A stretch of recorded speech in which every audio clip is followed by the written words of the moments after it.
Ako, I am the constitutional successor, no? I am the next in line ayon sa ating constitution. At meron akong sinumpaan noong ako ay nag-assume ng Office of the Vice President. At nakalagay doon that I will preserve and defend the Constitution.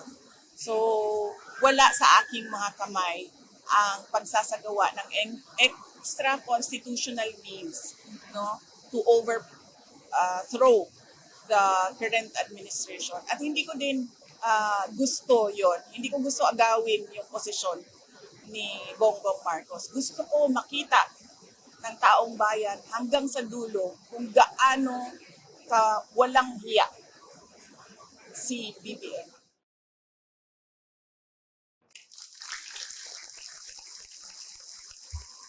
Yun ang ating Vice Presidente.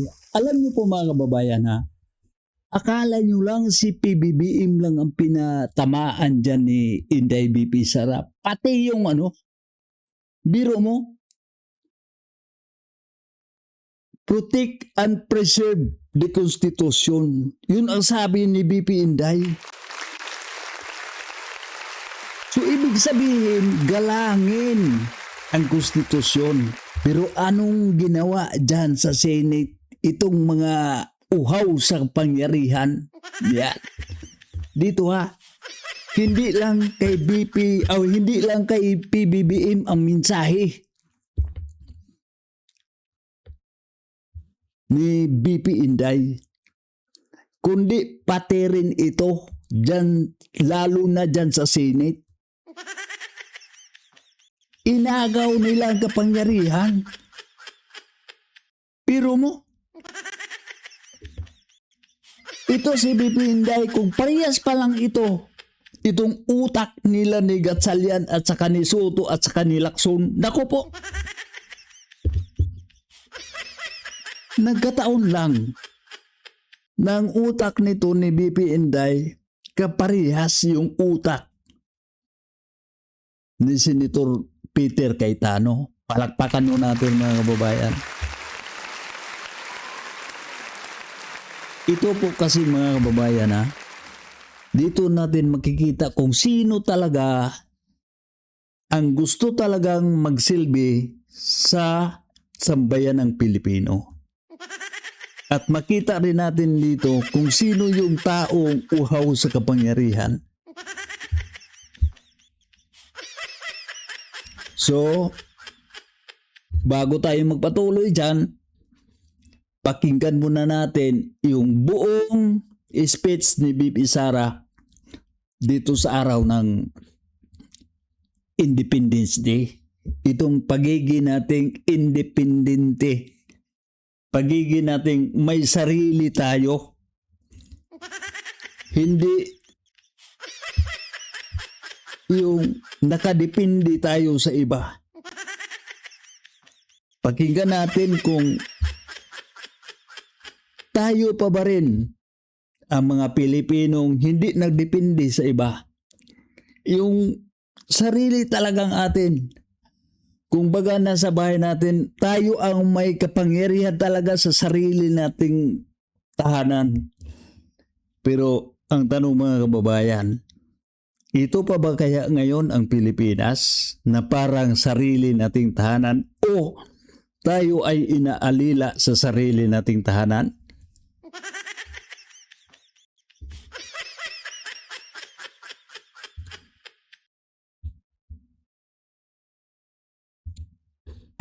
Mga kababayan, Assalamualaikum warahmatullahi wabarakatuh.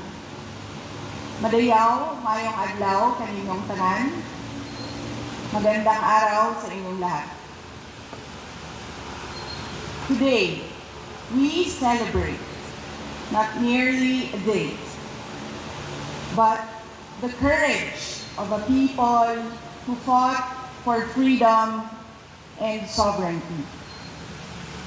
Noong Hunyo 12, 1898 sa Kawit, Cavite, ipinahayag ni Pangulong Emilio Aguinaldo ang pagsilang ng isang malaya at nagsasariling bansang Pilipinas.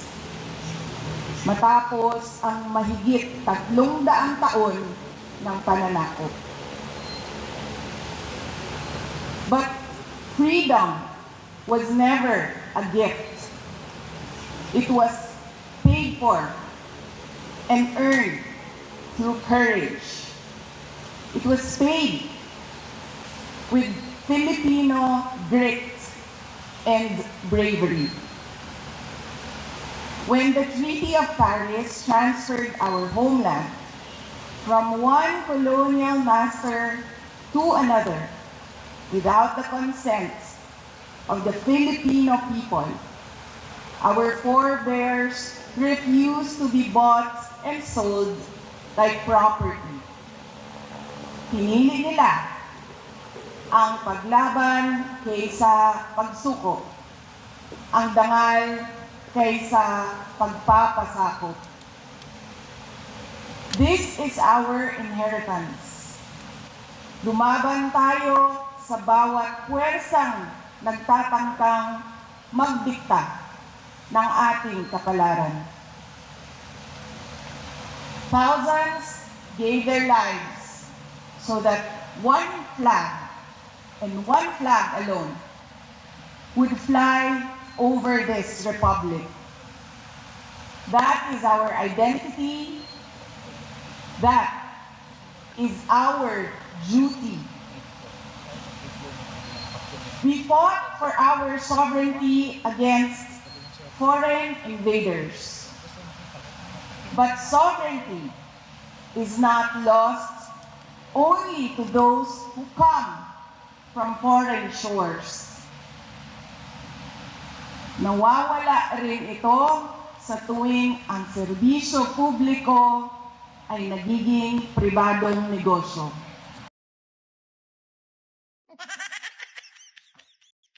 Nako, ang sakit naman. Ito kaya tinamaan, kaya naintindihan kaya ito ng administrasyon? Itong sinasabi ni BP Inday?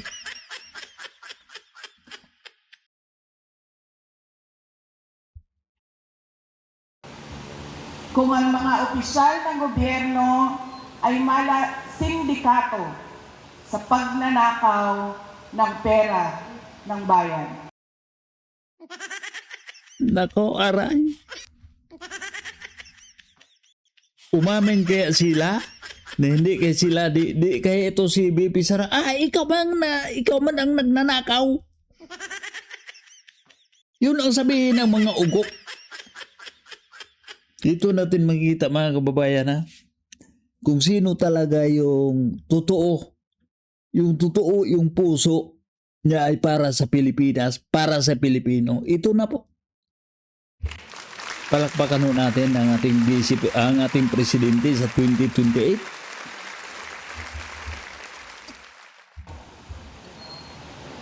Every peso stolen from the people's treasury steals a child's freedom from hunger. It steals a student's freedom from illiteracy or substandard education.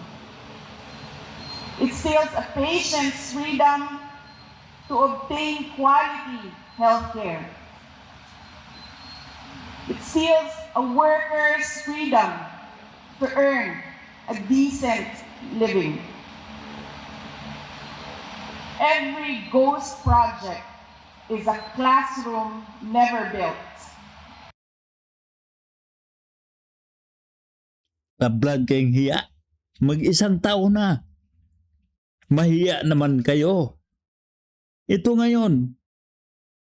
Itong Pangulo natin dito sa ating administrasyon ngayon.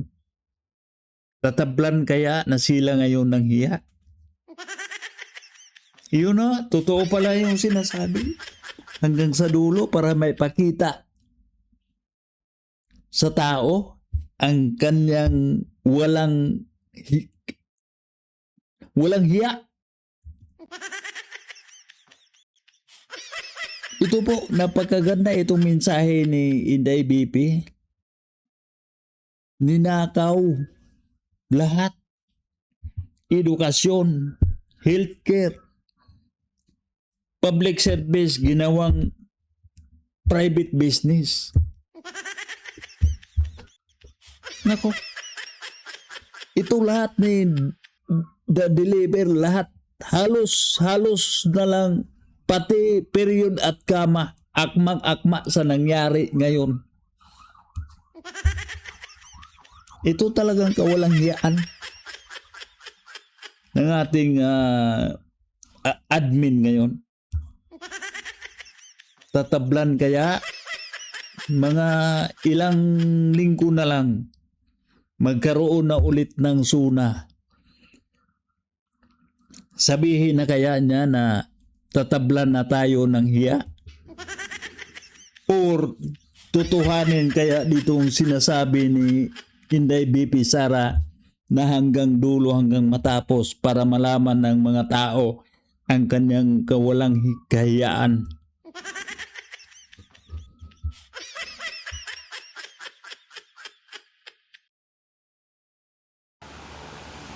Every corrupt contract is a road that was never built for farmers to bring their produce to the market. Ang korupsyon ay hindi lamang pagnanakaw ng pera. It steals opportunity, it steals dignity, and it steals hope. And ultimately, it steals freedom itself. Rizal, Bonifacio, Luna, and thousands of other Filipino heroes fought so that every Filipino could live with justice, dignity, opportunity, and hope.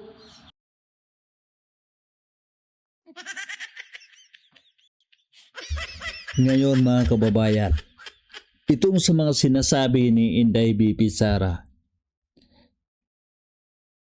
anong sa pananaw ninyo? Mayroon pa ba tayong pag-asa? Mayroon pa ba tayong dignidad? Na sa halip na maiangat ang kabuhayan ng sambayan ng Pilipino, walang ibang naiisip ang ating administrasyon, ayuda. Yung gagawin kang parang pulubi. Binigyan ka ba ng pagkakataon na maiangat mo yung pagkatao mo? Maiangat ang iyong dignidad? Yung kawalan ng trabaho, walang naproduce na trabaho ang ating gobyerno. Yung mamumuhay, hindi naman natin na malaki talaga yung sahod natin na gusto natin. Hindi po. Yung hindi lang ikaw mismo nagtatrabaho na mabubuhay doon sa sahod mo, pati yung buong pamilya mo sana. Mabigyan mo ng pagkakataon. Yun ang pinaglalaban ng dati nating mga hero. Pero ngayon, itong mga hero natin na bulgar o nag-expose doon sa mga anomalya, doon sa kabulastugan sa ginawa ng ating administrasyon, anong ginawa nila? Ginigipit. Ninakaw nila. Hindi lang pera. Pati yung pagreklamo natin, pati yung paghingi natin ng hustisya. Wala na, hindi na nila pinagbigyan.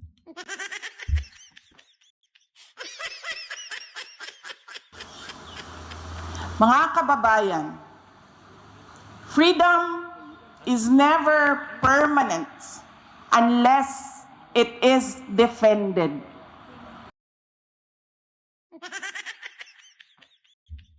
Sino magdidipinsa? Ibang bansa? Hindi po. Tayo mismong mga ordinaryong Pilipino. Tayo ang magdidipinsa. Pero anong ginawa?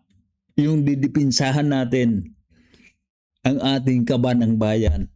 Didipinsahan natin ang ating soberanya, ating kasarinlan. Pero anong ginawa nila?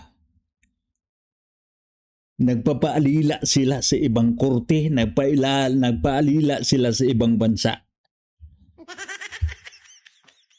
Ito, napakaganda itong delivery speech ni BP Inday. Naku po, ang layong-layo sa speech ni Bongbong. Naku. Walang laman yung speech ni Bongbong. Hindi ko na lang tinapos. Parang lang, pambubula. Ito talagang sinabi ni BP Inday Sara. Ito talaga ngayon ang status dati. Tapos ngayon ang speech niya, lahat ay patanong. Mayroon pa ba? Opo mga kababayan. Mayroon pa pag-asa. Kaya sabi ni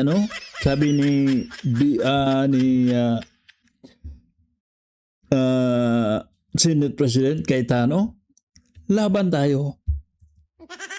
Hindi tayo hinto. Kahit ganito lang tayo, kahit katiting lang tayo. Si Rizal dati, yung kabayanihan ni Rizal, yung ginawa lang niya, nagsusulat lang siya ng aklat. Yung mga tao, hindi niya pinangalanan. Pinangalanan niya ng ibang pangalan. Pero hanggang tumalab, hanggang nabulgar yung kabulustugan ng api sa atin dati. Pero anong nangyari? Pinatay. Yung mga bayani natin dati, pinatay dahil pinaglaban nila ang anong katotohanan. Ito ngayon, ang nangyari ulit, pinaglaban, lalo na itong 18 Marines. Pinaglaban nila kung anong totoong nangyayari sa mga nakawan na nagaganap. Pero anong ginawa nila? Anong ginawa nila? Binigyan pa ng pagkakataon? Pinipris nila. Anong nangyari dyan sa bagong Blue Ribbon Committee? Hindi nila pinapanik, hindi nila pinahintulutan. Pinipigilan nila. Dapat sana ngayong araw may Blue Ribbon Committee hearing sa panig nila ni Senator Marcolita. Pero anong ginawa nila? Nilakdaw nila. Sovereignty survives only when a people refuse to surrender it. Hope survives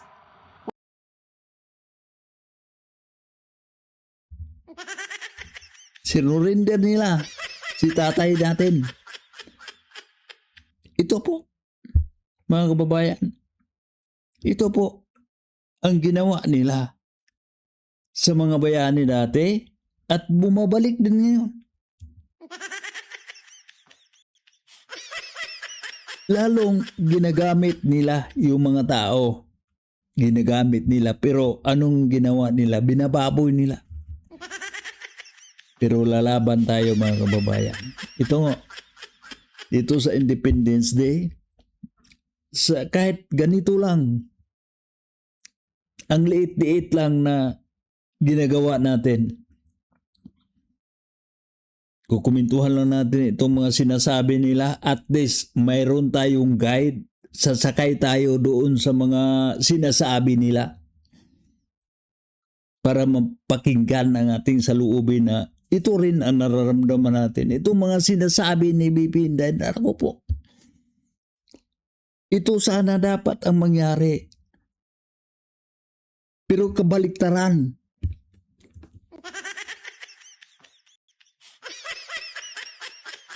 when citizens refuse to accept bad governance as their destiny. Hope Hindi na tayo dapat, ito mga ginagawa nilang kababuyan nila, hindi tayo dapat tatanggap dyan. Pero wala tayong magawa, ipipilit nila.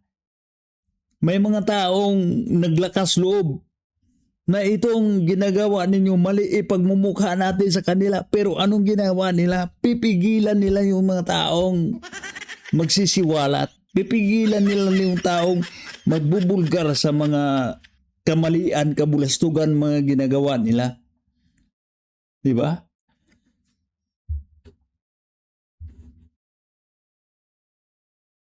Survives. When citizens act together, have their voices heard, demand what our heroes fought so gallantly for. The right of every Filipino to a dignified human life.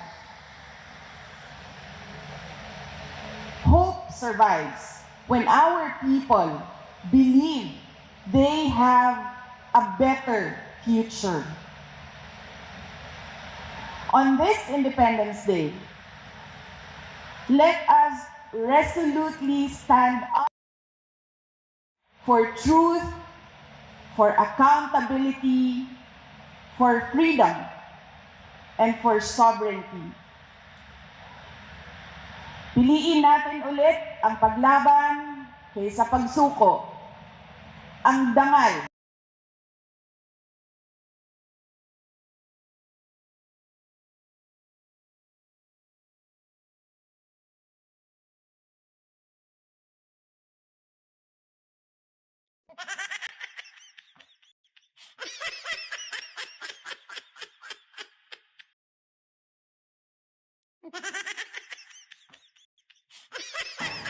kaysa sa pagpapasakop.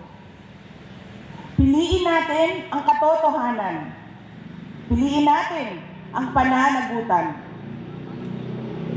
At higit sa lahat, piliin natin ang pag-asa. Mubarog ug makigbisog kita batok sa tanang puwersa nga musulay sa pagbuot sa atong kapalaran.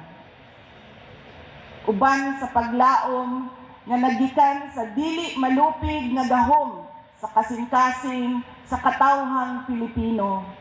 Ang Independence Day mao ang atong adlaw sa paglaom nga ang kagawasan ug soberanya maugyod ang atong tinuod ug malungtarong kabilin. Mga kababayan, ang lahat ng ginagawa natin ay para sa Diyos, sa bayan, at bawat pamilyang Pilipino. Syukran.